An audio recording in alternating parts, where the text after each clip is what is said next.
200 meters from the gas chamber and crematorium of the camp. Dina feared the punishment from the SS but couldn't say no to Freddy. She started painting a colorful landscape. When the children came to watch, she asked them what else they wanted to have in the bureau. The children wished for Snow White and the Seven Dwarfs. Dina painted a vivid scene from the movie she remembered. She brought Snow White to visit the children in Auschwitz-Birkenau. My name is Raquel Orenstein. I'm a Holocaust scholar specializing in developing cultural content based on historical documentation. Together with musician Effie Shoshani, who will be playing for us later on, we initiated When Memory Meets Art, which is a project that creates and produces source-based art. I am very glad for the presence of Dr. Jan Rubinek, Director of Terezin Memorial, who has a significant role in our first international project. And I'm happy to invite him to be our first speaker, Dr. Rubinek.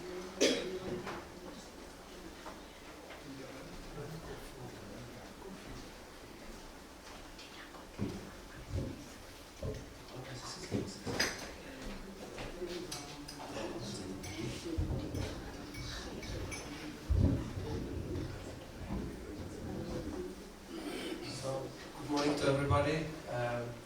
I've been taught to give you a brief, very short lecture, about 10-15 minutes about history of Terezin and history of ghetto Terezin. First of all, let me just explain that I'm very happy to be along with you. It's been 5 years since Corona started. I haven't been here.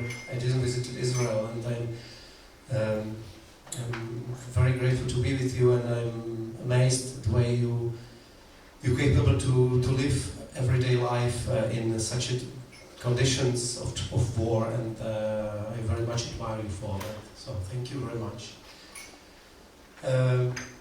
I'll tell you, just as I said, like very briefly about the history of Terezin town, created by Austrians by end of 18th century. In order to defend Austrian Empire against Prussian army. It very shortly, after several decades, actually lost the purpose, because there were no more wars between the Prussians and Austrians, and it became ordinary garrison town for army. The Velká pevnost, the big fortress, and the small fortress became a prison, military prison. And so it was actually until the beginning of the 20th century, when in 1918 Austro-Hungarian Empire separated or collapsed, and basically Czechoslovakia was created. And then Czechoslovakia army came into Terezin, and it was actually was based in Terezin till basically the occupation in 1939, when German Wehrmacht marched into Terezin. Just in June, I said it comprised of two parts: the small and big fortress. In small fortress, it became in June 1940 prison, actually detention prison of Prague Gestapo in Pankratz. It was in June 1940, and briefly after that, actually 1941, not briefly but a little bit more than a year after that, a ghetto Terezin was created in November 1941. In the big so-called big fortress. It started with first AK transports coming from Prague in order to build it and prepare it for the another prisoners to come, and they came very shortly. Well, tell you something about something about numbers and conditions in Terezin. Since its creation in November 1949, prisoners for a part of Bohemia, which was the first transport, came from various countries of Europe. In 1942, it started coming prisoners from Germany and from Austria. They were mostly elderly people, and by several months during 1942, Terezin ghetto became overcrowded. In the middle of 1942, in autumn 1942, they were close to 60,000 people in less than half square kilometer. And of course, it caused several problems. Of course, it was malnutrition among the prisoners. It was not enough food to eat, disease, and also the things people started to afraid very much just by January 1942, just following its creation, were transports. Until October 1942, they were transports to the east, to the camps. We very long time didn't really know much about them, because they were just very few survivors, if someone at all. So camps like Treblinka, Malý Trostinec, transport from Kolín, for example, in June 1942, very few people knew what's actually happening there now. And one of your colleagues in embassy, Lukáš Přibyl, actually created the documentary films about these transports. Well, and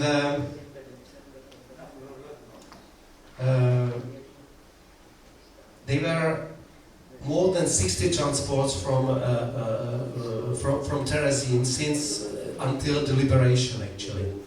Basically 63 transports. And more than nearly 90,000 people left the ghetto in order to go to east. Just a little bit less than 4,000 of them survived the war. Among those prisoners were more than 7,000 children, about 7,500 children, and several dozens of them survived.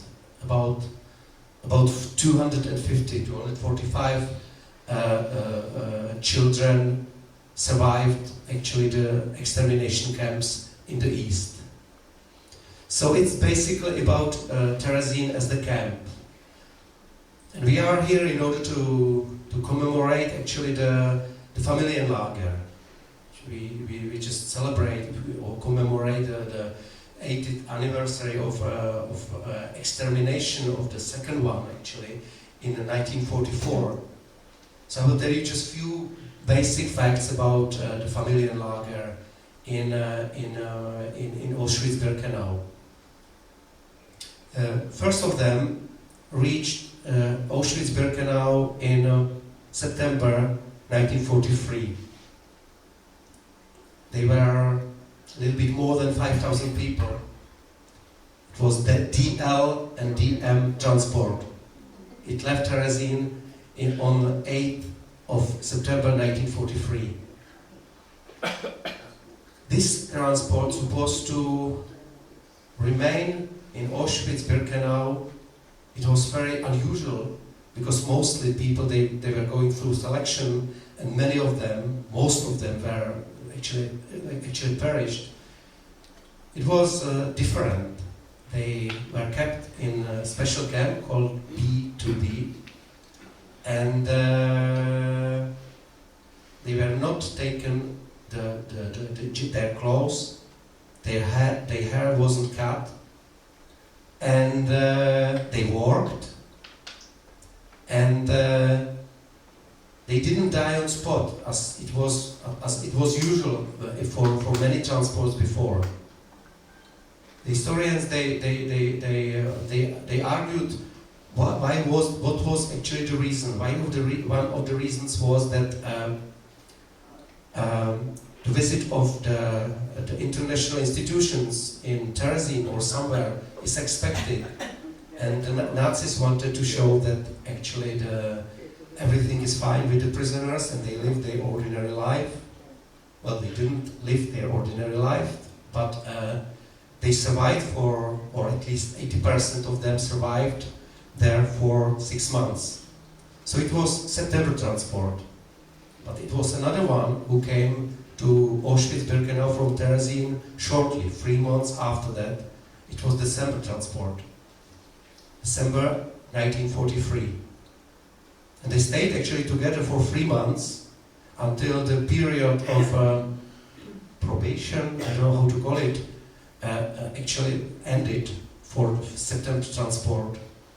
And actually by September 1944, the first one, or very big part of it, the people basically who did survive these 6 months, they were killed by the Nazis, and it's called as the biggest mass murder of Czechoslovak citizen ever.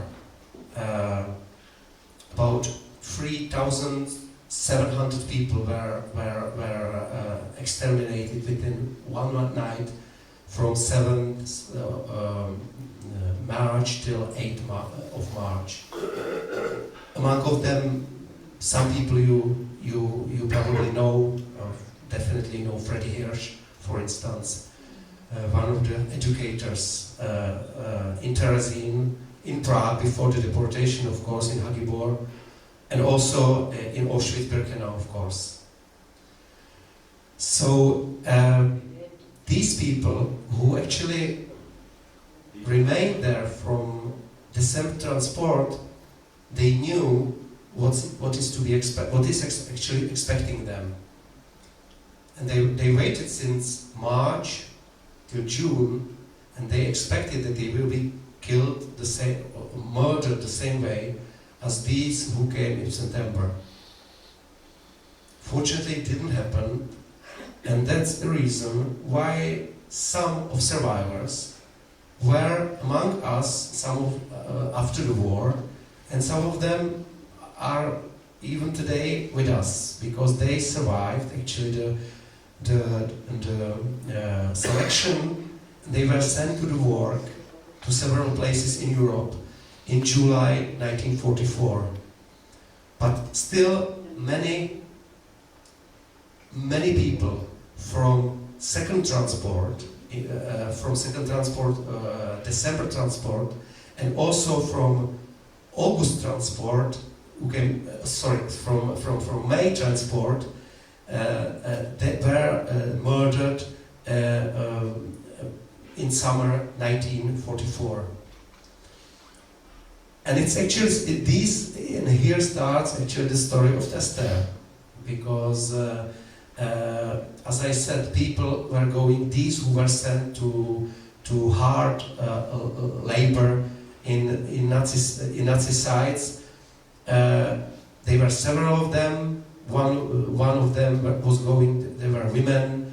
They were going to Stutthof and then to side camps of Stutthof. Some of them were going to Hamburg, to Neuengamme, to actually clean the city after the Allies bombing, and that's basically the story. So that's the story of some of these who survived, who are here today to be able to tell the story, or who said the story about actually what was the family lager, family camp about, and we are grateful for the testimonies they gave us after the war and giving until today.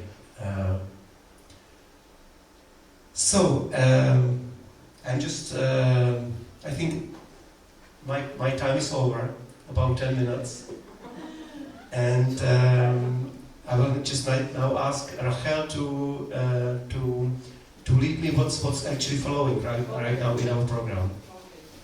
So thank you very much for your attention and for your attention. And I will be here with you, and I will along with Esther. So we are not leaving. We are staying here. Thank you very much.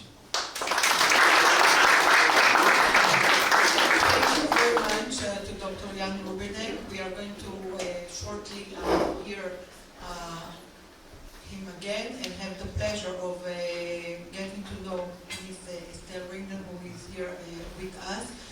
But first we are going to do a little bit music interlude, and I have the pleasure of inviting the trio from the Givatayim Conservatorium to play for us Dvorak, Terzetto, Opus 74, Introduzione. Omri Rave, director of the conservatory, oboe, in the role of first violin, Ayana Gertzman, second violin, and Leah Berter, viola.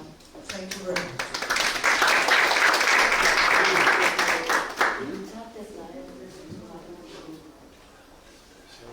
This beautiful terzetto is originally for violin and viola. And this year, in our chamber project, it was flute, violin, viola. However, our students, the flute player, couldn't be here today, so it's a version of oboe, violin and viola.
personal story and the very special bond that we can all see here between Esther and Dr. Jan Rubinek for her Honza. So she's going to call him Honza, so you know that it's the same person. I also want to mark the very special presence of Miss Eva Erbal and Miss Hannah Stingler, both of them Trזין survivors, Sterling, sorry. So thank you for being here with us. I'm just going to clarify regarding my name. When I lived here in Israel, everybody knew me as Jan because it was written in my passport, basically. But only in Beit Yitzchak and now in Givat Chaim, I'm known as Honza because there are many Czechs there, and so that's we can use both basically, Jan and Honza as well.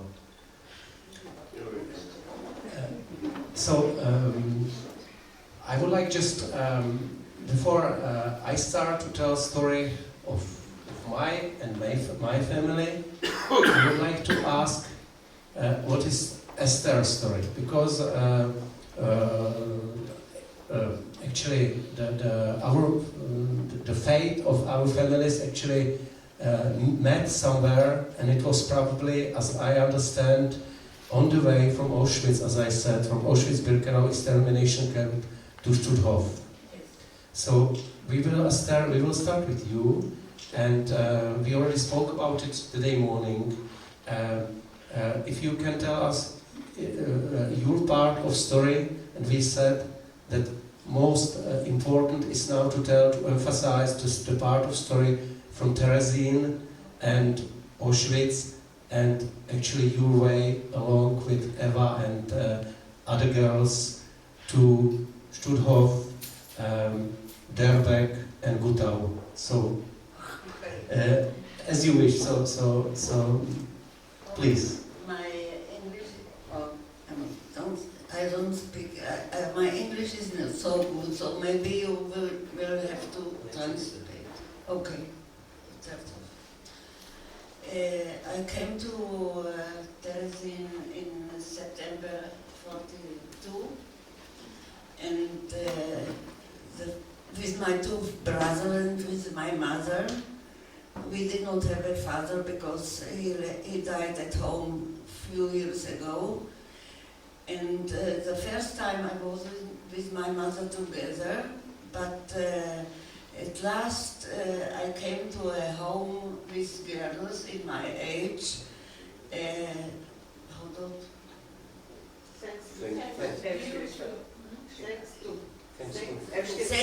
Thanks to Freddie Hirsch, as you heard about it. And I was with girls in my age. And they were leaders, they are trying to teach us. And we had to work. There were garden, vegetable garden, and we had to help old people. So it was not so easy to be there, but I learned there very much values in the place. How to live in a community, how to help each other, how to help other people, and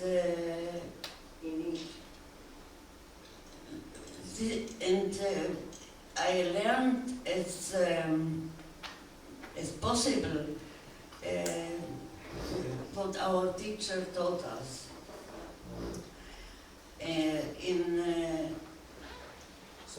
So how long you spent in Ghetto Trזין? 7 months, and then my mother and me came to be in the list on the transport to Auschwitz. And my brother, one of them, volunteered to come with us. Shmuel? No, Hanan. Hanan. And we came to Auschwitz, and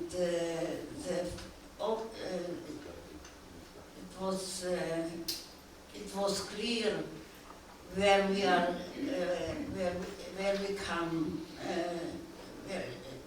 the place we come to be, and even in this condition, I was lucky to be, thanks to Freddie Otto, Freddie Hirsch, to be with children together and not to work, and during of the day be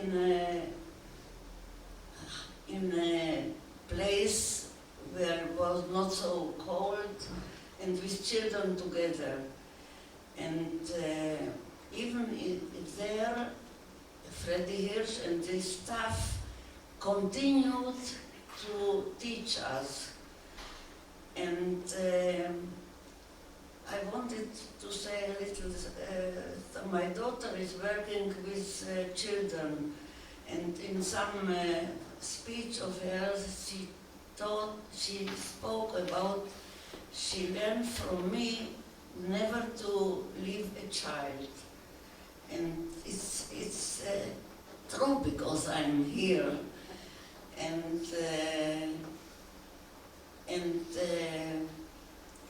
I could be in the I slept with my mother, and I could see her, but I did not have to work, and it was even better food a little bit, and I was with children together. It was but we knew where we are. We never spoke about coming home. We saw the smoke from chimneys, Aruba. Yes, and we never thought to come back. Never spoke about it, and never thought that we were survive. And at least they bought a selection, and like Mr. Obelik said, I was sending to Stutthof. My mother did not make it, and I came with my mother and my brother to Auschwitz, but I left alone. And on the way to Stutthof, I met a very nice lady with a girl in my age. Their name were Eva, and this lady took me under her. She took care of me. Yes, and another girl in my age, and we were together until this lady brought us back to back home.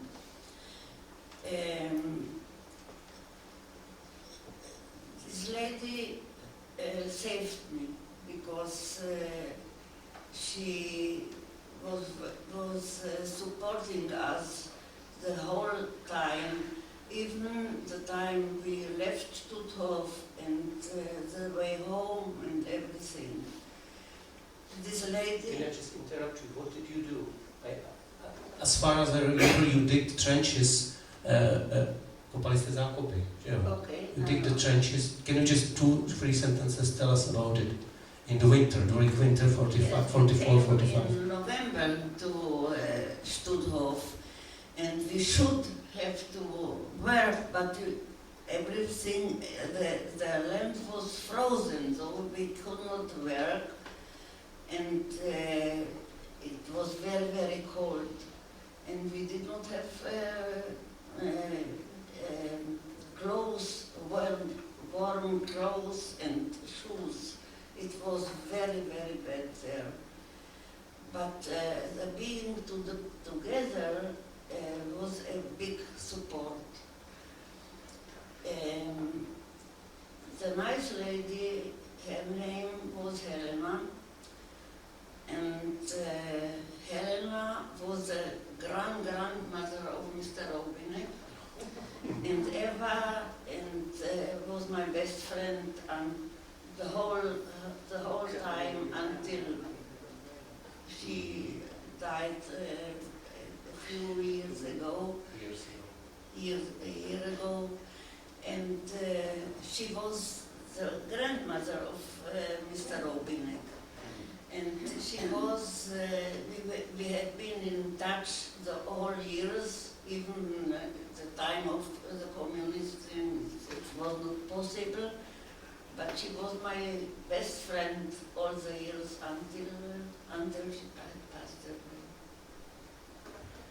So it was. It's a story from Mr. Robinek. So I heard always about Rezinka, as I call her today, because Rezinka is Teresa.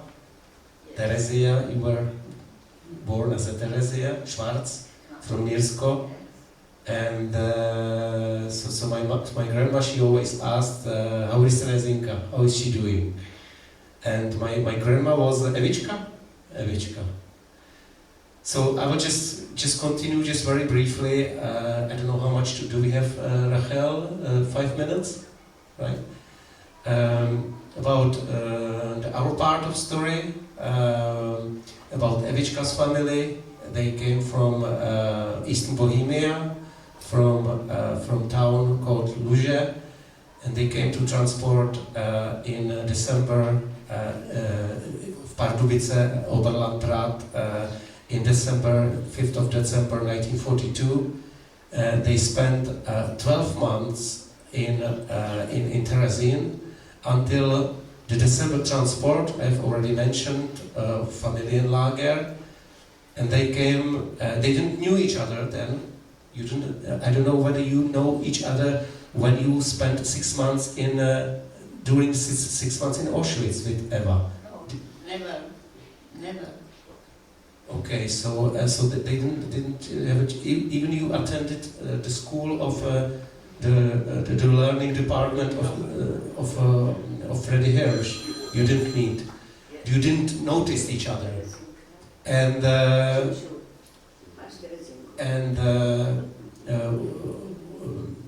they, as I said, they spent 12 months in Terezin ghetto. Their father worked in crematorium several months. They were deported to Auschwitz in December, and they witnessed actually extermination of March, the September the first Familienlager in for night of 7 till 8 of March 1944.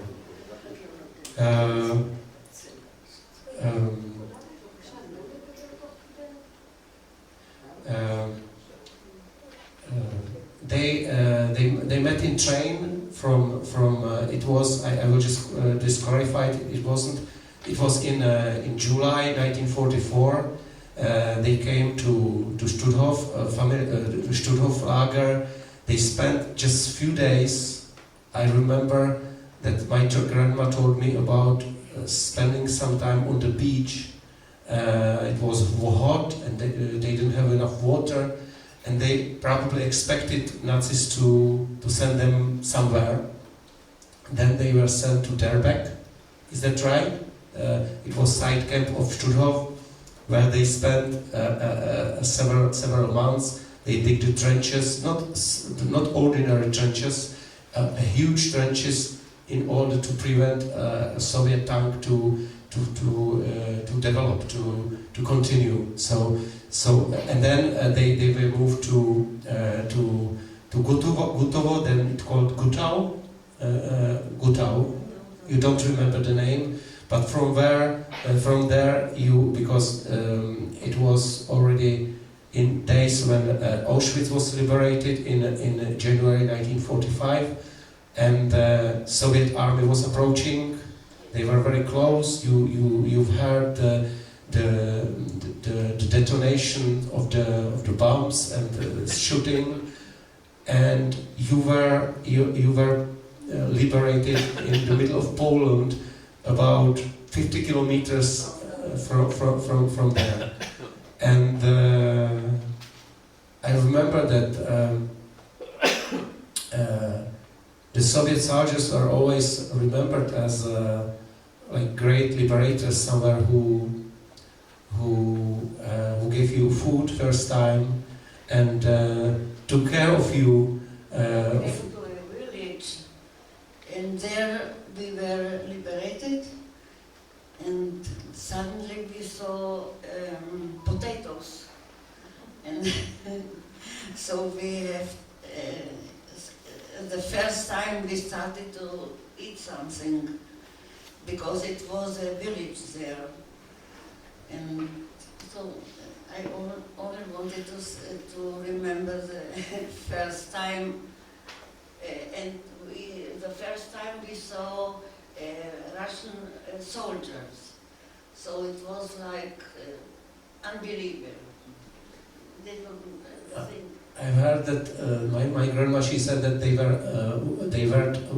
white clothes, and so she said that for her, as she were like 15, 16 years old, they were like angels then, of course, during the liberation. It's true, very true. Right, and then you all the group, actually you and other girls, you moved to Warsaw. You spent some time to Warsaw because Czechoslovakia wasn't yet liberated. It was January. It was just January 1945, and then you moved to Poprad in Slovakia.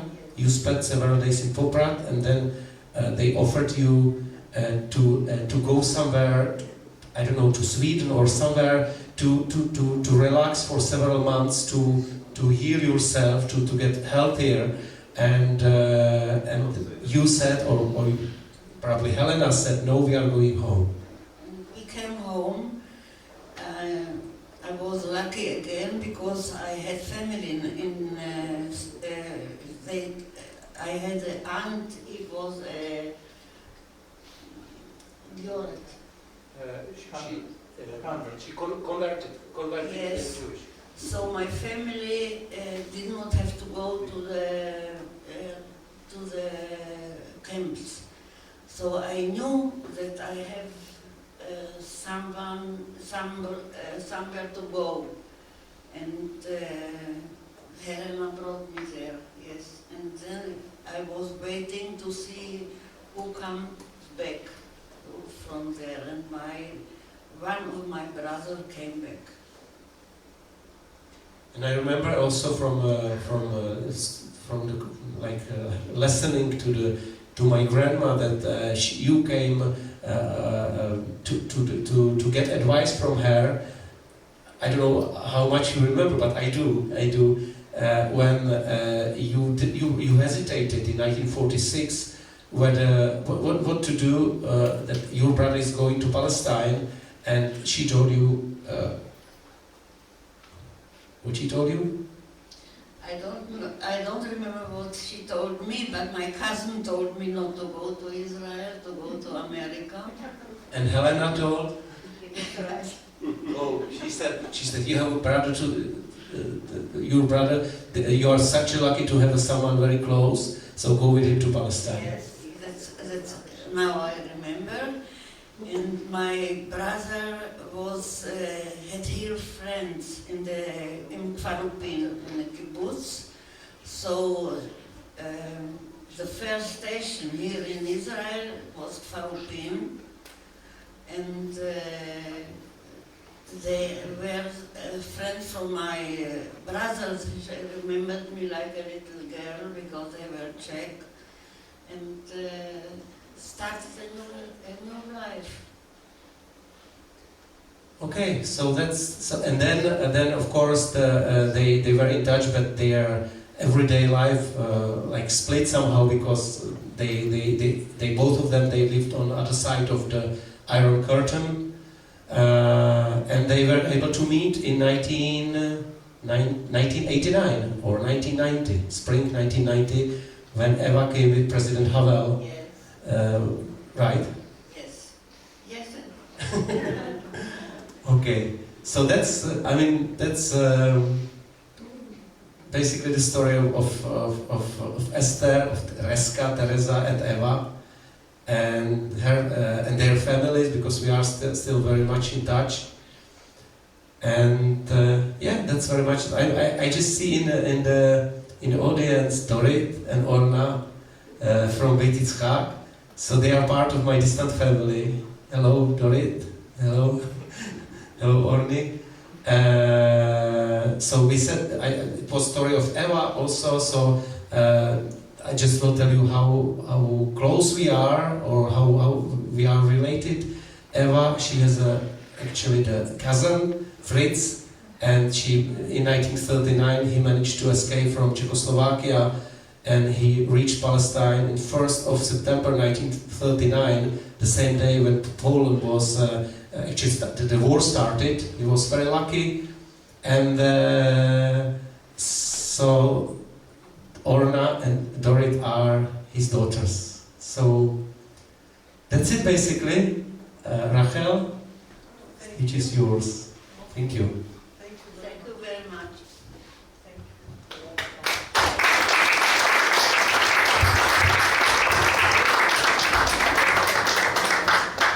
Thank you very much. Okay, I think that we just witnessed and need to explain this very special story in Bonn. Thank you very much for Thank you very much for sharing it. inviting me.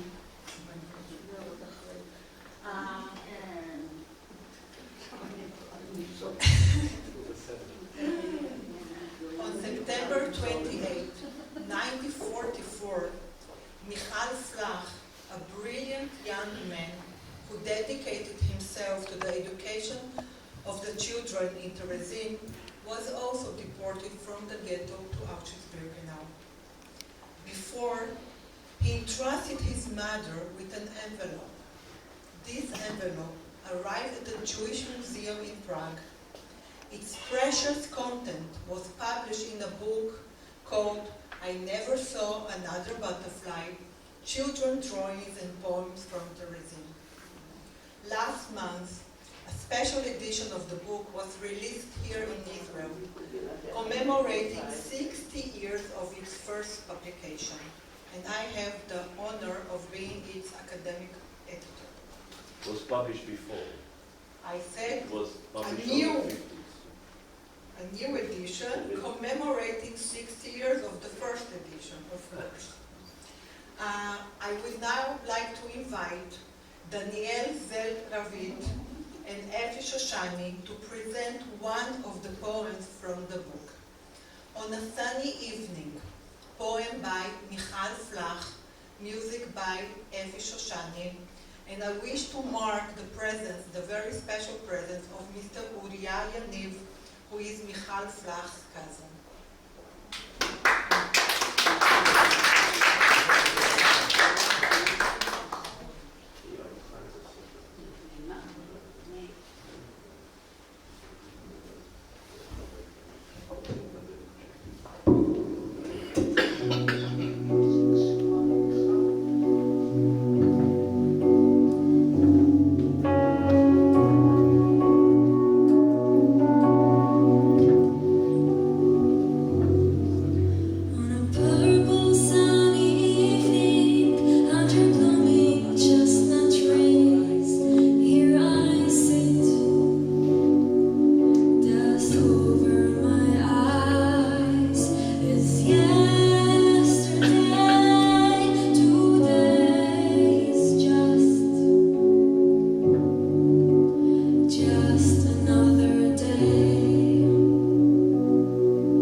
beauty of green and gold. The world's unblown, the world seems to smile. I want to fly, but where, how high? If barbed wire can cradle flowers, why can't I learn to fly? The sun has made a golden veil, so lovely that my body aches. Above the heavens shriek with blue, convinced I've smiled my some mistake. The world's unblown, the world seems to smile.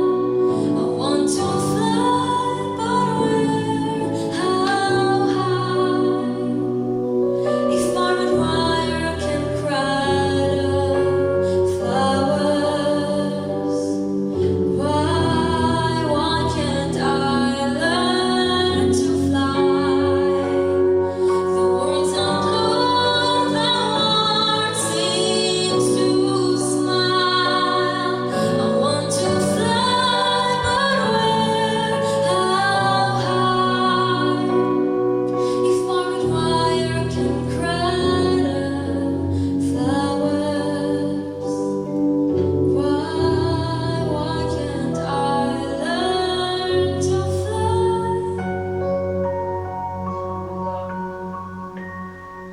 On a purple sunny evening, on a purple sunny evening.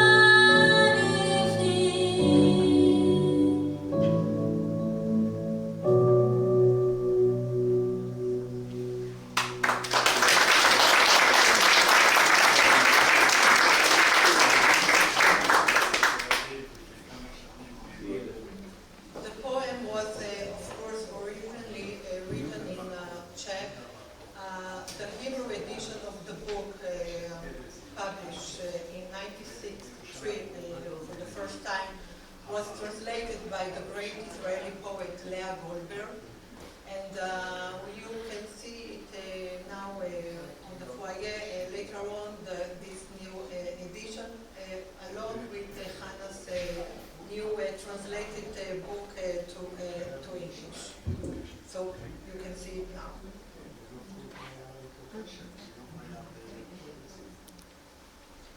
Claude Lanzmann, the renowned filmmaker, believed that only direct testimony could convey the essence of the human experience of Holocaust victims. With this mission in mind and heart, he makes the monumental Holocaust documentary film Shoah. One of his interviews is Philip Muller, born in Sered in the Czechoslovak Republic, chosen to be a Sonderkommando in Auschwitz-Birkenau. We are going to hear now a fragment of this testimony telling us the events that occurred in the family lager, the family camp, on the night of March 8, 1944.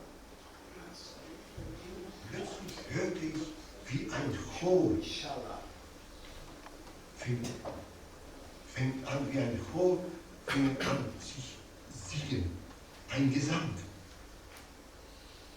Verbreitete sich in den Auskleidungen und da fing an zu klingen, sie singen die tschechische Nationalhymne und die Hatikva. Es hat mich sehr berührt, dieser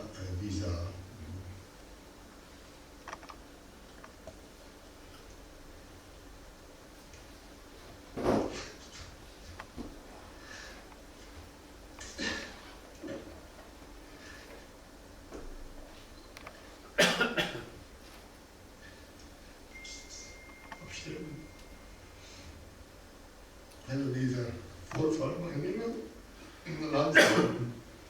Und ich habe mich erfasst, dass mein Leben nicht nur kein Wert hat. Was soll ich leben für was? Und dann ging ich in die Gaskammer.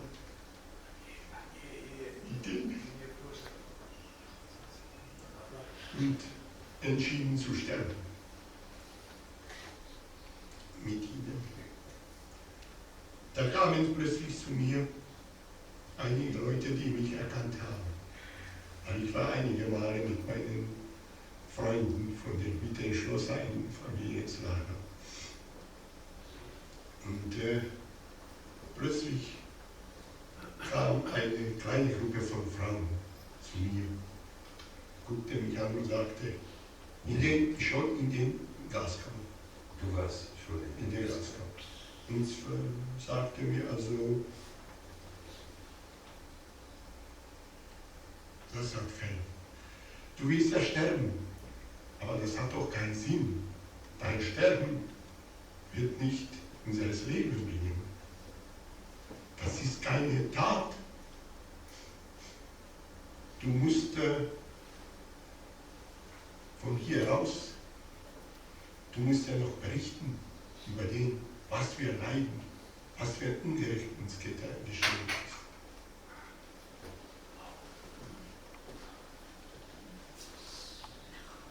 These are my last words, is a sentence found repeatedly in last letters written during the Shoah. They were sent from ghettos just before their liquidation, found hidden in cattle cars and train stations, smuggled out of concentration camps. Eli Kulka writes a last letter from the Trezin family camp to her husband, Erich. Voice over Aneta Lorkova, music by Efi Shoshani, images from Claude Lanzmann documentary film.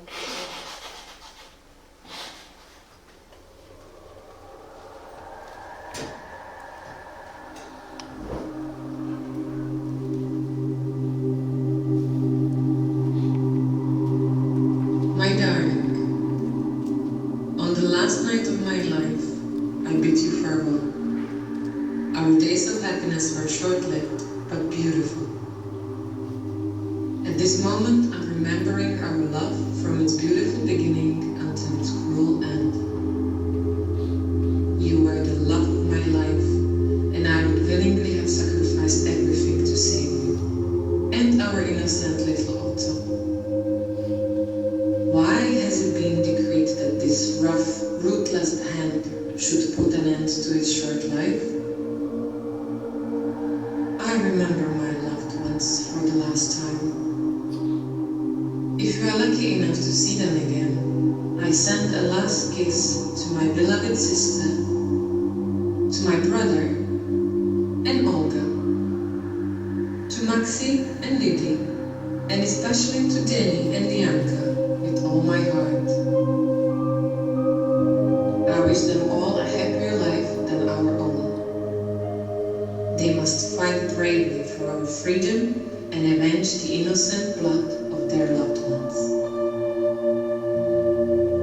My darling, thank you with all my heart for your devotion, your love, and for the happiness you have given me. Stay the way you are today, a dauntless hero who never gives in. I will think of you and pray for your rescue until my last breath. Lastly, please send my best wishes to all your friends. Farewell, love of my life. Ellie and your little Otto send you kisses for the last time. Goodbye.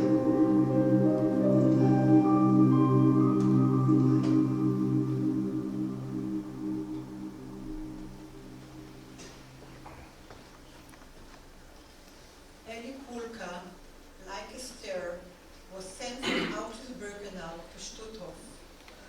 During the death march, she escaped and hid in a small German village. Exhausted, she died from typhus. Erich, and little Otto survived and returned to Prague after liberation. In 1949, Otto settled in kibbutz Kfar HaMaccabim and added the Hebrew name Dov, which means bear, to his original name. Professor Otto Dov Kulka was a prominent historian, one of my professors at the Hebrew University of Jerusalem.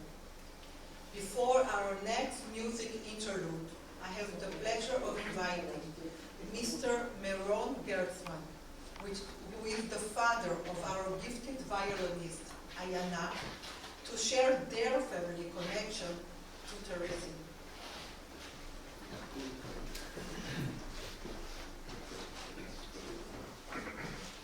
Hello everyone. It's especially moving for me. You can take the mic.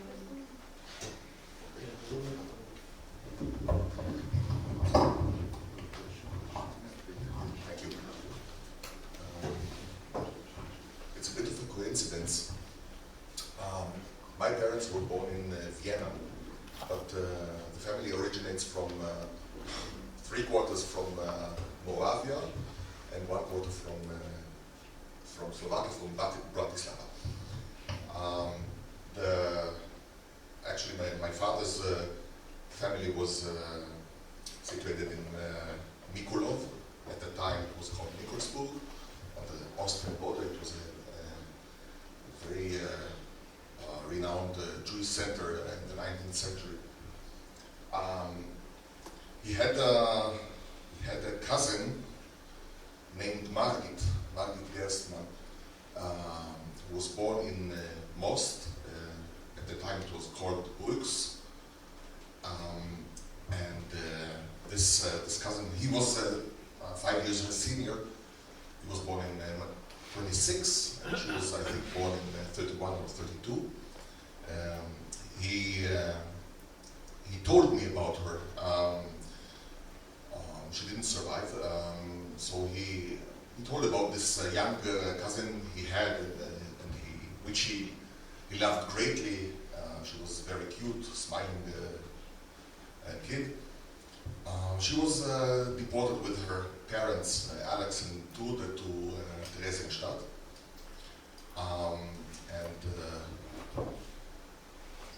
At the time, in the 90s, I visited Prague and I went to the Jewish Museum. All of a sudden I saw those children paintings on the wall there, and it was written, it was children's drawings from Theresienstadt. So I imagined that maybe one of the pictures could be a drawing by this cousin, and all of a sudden I bumped into this drawing, and looking at the bottom right, I saw the name Margit Gerstmanova, which is the Czech version of Margit Gerstmann, and I was shocked.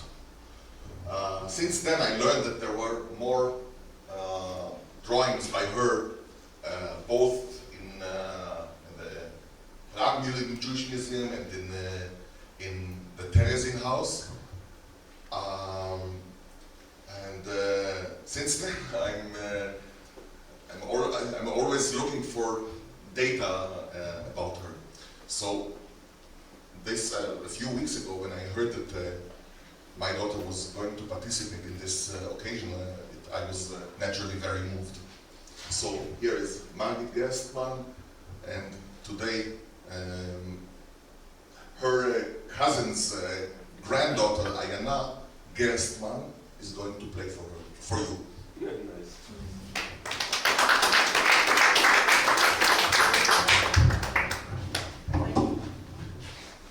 Thank you. And we are going to dedicate our next piece to Margaret memory. I have the pleasure to once more invite the trio from the Givatayim Conservatorium to play Dvorak Tercento Opus 74 Larghetto. Omri Rave, director of the conservatory, Hope in the role of first violin, Ayana Gertzman, second violin, Leah Bertha, viola.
being actually the last ghetto to be liberated,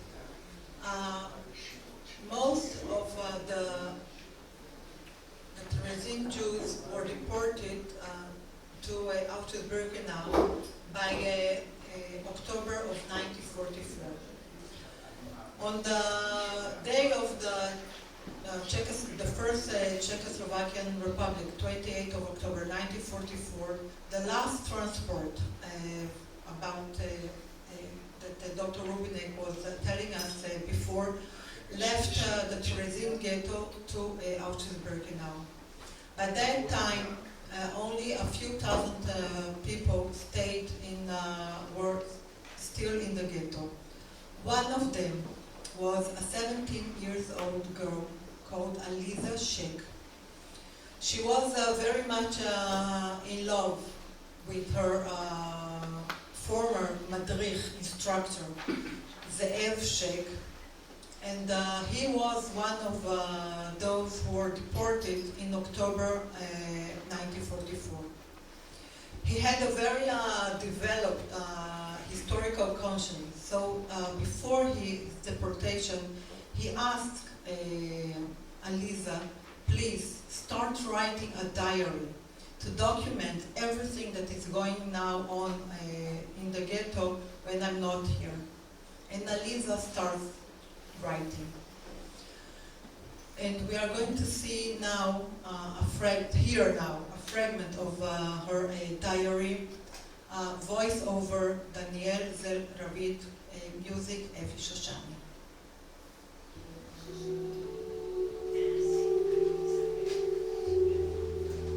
November 1st, 1944.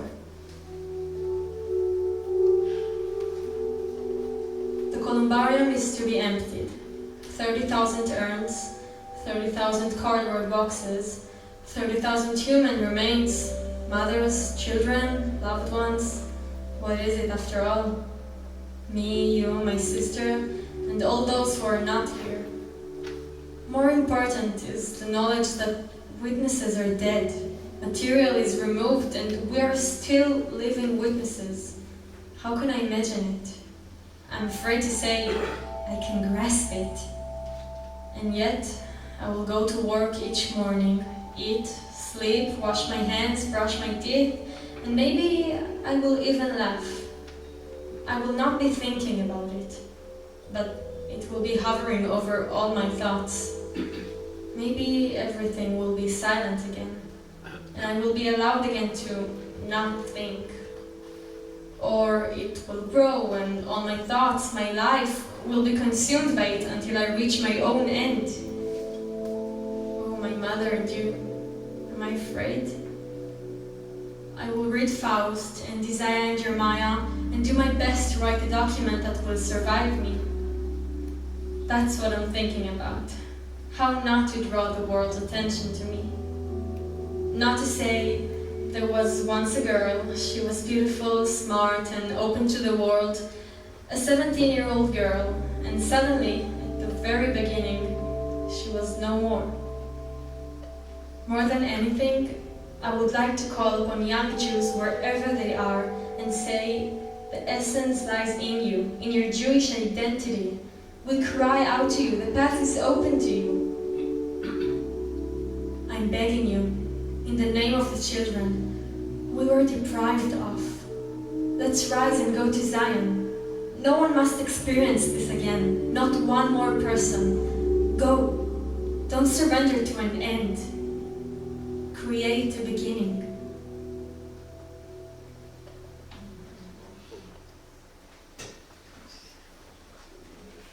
I have now the pleasure of inviting Aliza and Ze'ev's sons, former ambassador, Mr. Ze'ev Sheikh, chairman of Daniel Sheikh, sorry, chairman of the Trezin Association. Thank you. Thank you. I apologize for showing up late. There was an unfortunate scheduling misunderstanding between the organizers and myself, but I came just in time. So thank you all for being here. Yeah, this is the 17-year-old girl who wrote these things. Fascinating document, both historically and humanly, that we published a few years back with the generous help of the Trezin. So I was wondering on my way here, I come from an event that on the one hand couldn't be farther away from what we're discussing here. It was an event organized by an NGO that I'm part of, that for many years now has supported and carried out projects of cooperation in the area of environment with Palestinian partners. We have projects in the West Bank, in Gaza, and you can imagine that this has become quite complicated. And yet, the event today, under the title Jumpstarting Hope, attracted hundreds of people. Hope seems to be a word that on the one hand has become elusive, but on the other hand still apparently ignites something in people and brings them together. And several of the people who spoke there, and it's still going on, but I left at some point, pointed out that if Europe could heal from World War II, they could not imagine that Israelis and Palestinians would be unable to heal, regardless of how long and how difficult the war between them goes on. And maybe they have a point. You asked me to say a few words about the visit of the Red Cross. And here again is a connection, because the Red Cross has become a very an organization that has attracted in Israel a lot of frustration and anger because of its inability to do its job. The job being to intervene in extreme humanitarian crises. At the time, over 250 hostages, women, children, sick people, elderly, etc., held under horrendous conditions in Gaza, certainly qualifies as an extreme humanitarian crisis. And yet the Red Cross failed to even obtain a reliable list of these people, not to speak of access, report about their physical condition or medical access. And although, as a former diplomat, I understand the limitations of this organization, I understand also the anger of, certainly of the families of the hostages. So here it's a failure. But the famous visit of the Red Cross to Theresienstadt in June of 1944 is more than a failure. It's collaboration. It's to take part in a charade that took place at a point where certainly an organization like the Red Cross could not claim that they didn't know what was going on. And they played along. And that, I don't want to say unexcusable. Unexcusable is not a term that I believe in, but it goes beyond just failure, as I said.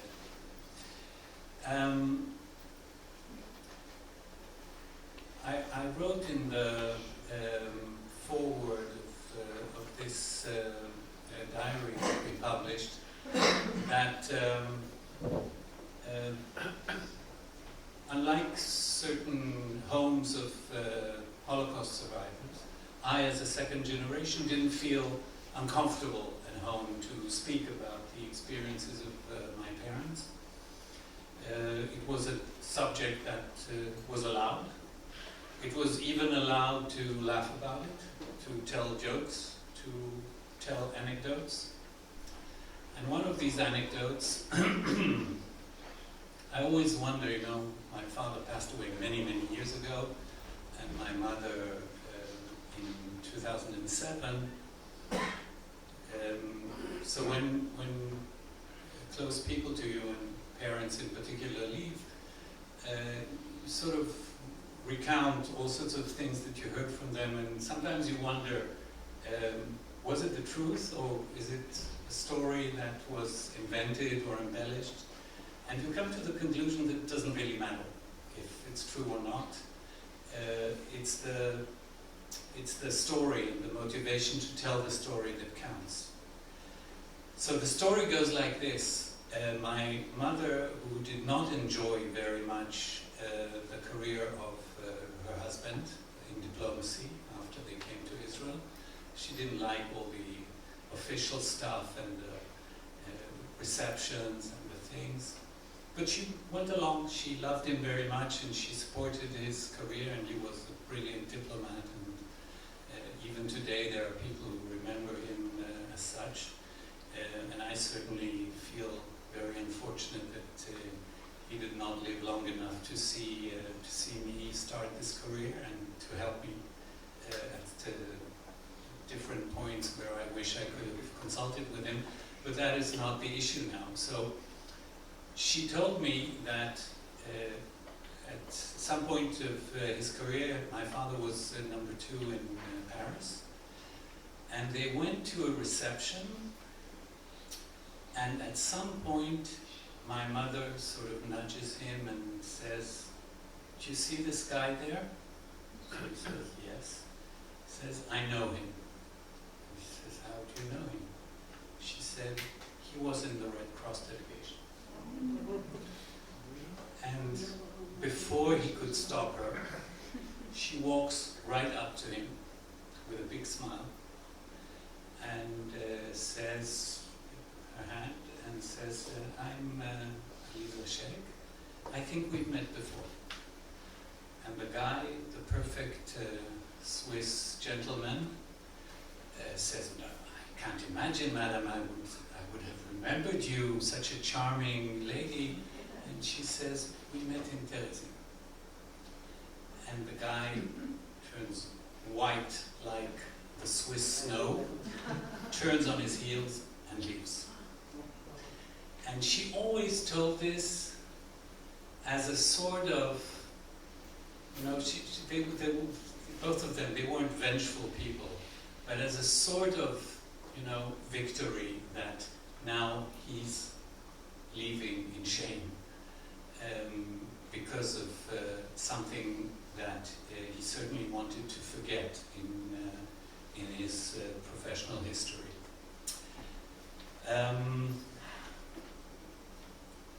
What else can I say? You know, these days we are deeply involved in all sorts of tragedies. Some people like to compare the situation of October 7th to the Holocaust. Personally, I don't feel very comfortable with this comparison, which I think does injustice to both sides of the equation. But there is something in common that remains, and that is the unexplainable motivation of hatred of Jews, of anti-Semitism that does not exist only here, but is spreading again worldwide, including in North America, certainly in Western Europe, Eastern Europe, South America. Difficult days, but we do have a homeland now, and we do have a sovereign state, and I hope we will be able to continue to rely on it, because certainly maybe this diary wouldn't have been written if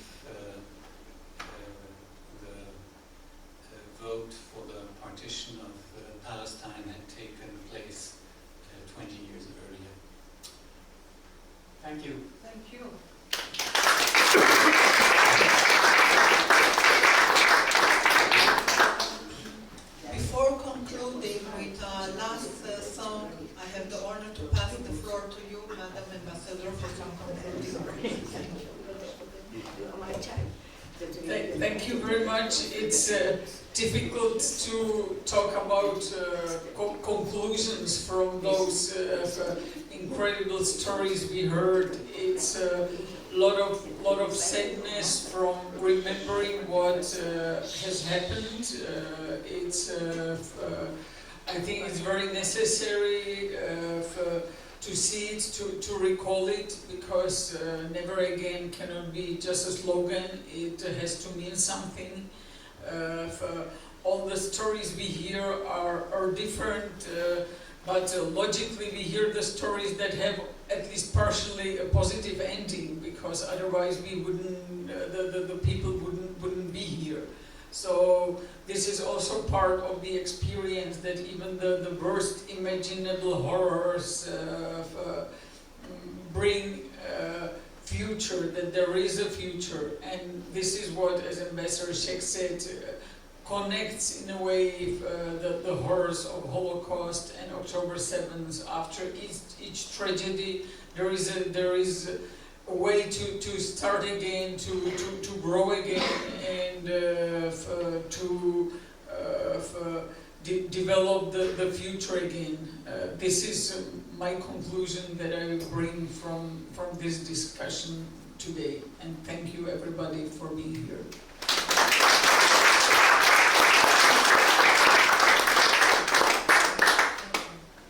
The poet Natan Alterman wrote the lyrics of our last song, inspired by the heroic voyage of ship Moledet. On board was a group of young Holocaust survivors. Here, we see a photo of the group taken during their stay in Prague in 1946.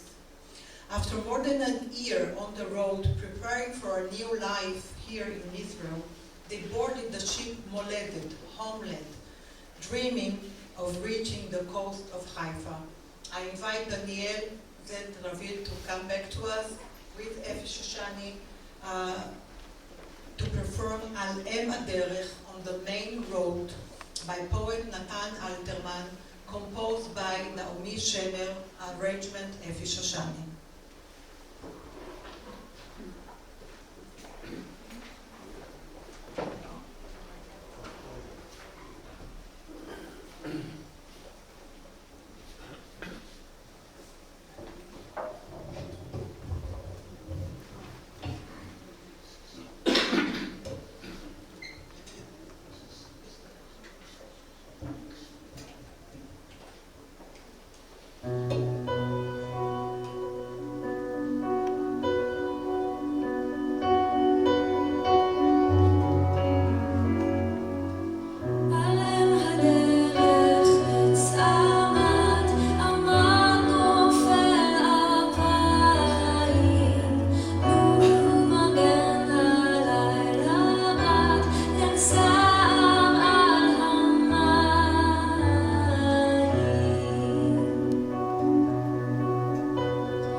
הסיירת שער התהילה לתורן ייפתח,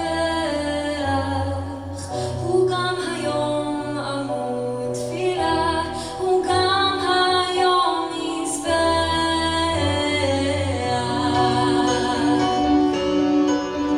על עין הדרך עץ עמד ולא ייפול אפיים, הסיירת הספינה על צד חוטבה בוקעת מים.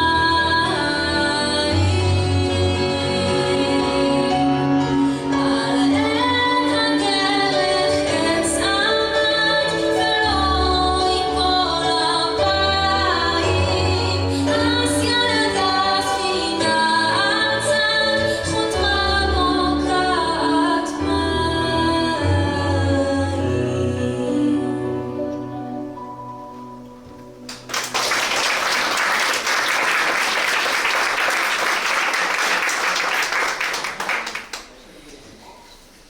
And now it's time only to say thank you. So thank you to the Givatayim Music Conservatory Trio, Omri Raven, Ayana Gertzman, and Leah Bertla, for the impressive playing. Thank you to Ayana Faders for this surprising connection. Thank you, Daniel Zen Ravid, for your amazing performance. Thank you for our speakers, Dr. Jan Rubinek, Ambassador Daniel Sheikh. A special gratitude to you, Esther. You are our guest honor. Now I can say it. Thank you to you, Mr. Michal Zorger, First Secretary of the Embassy. Without your dedication, this wouldn't happen. Thank you, Madam Ambassador, for hosting us. I thank also musician Efi Shoshani, my working partner, and especially I thank you for being here today, taking an active commitment that never again is now.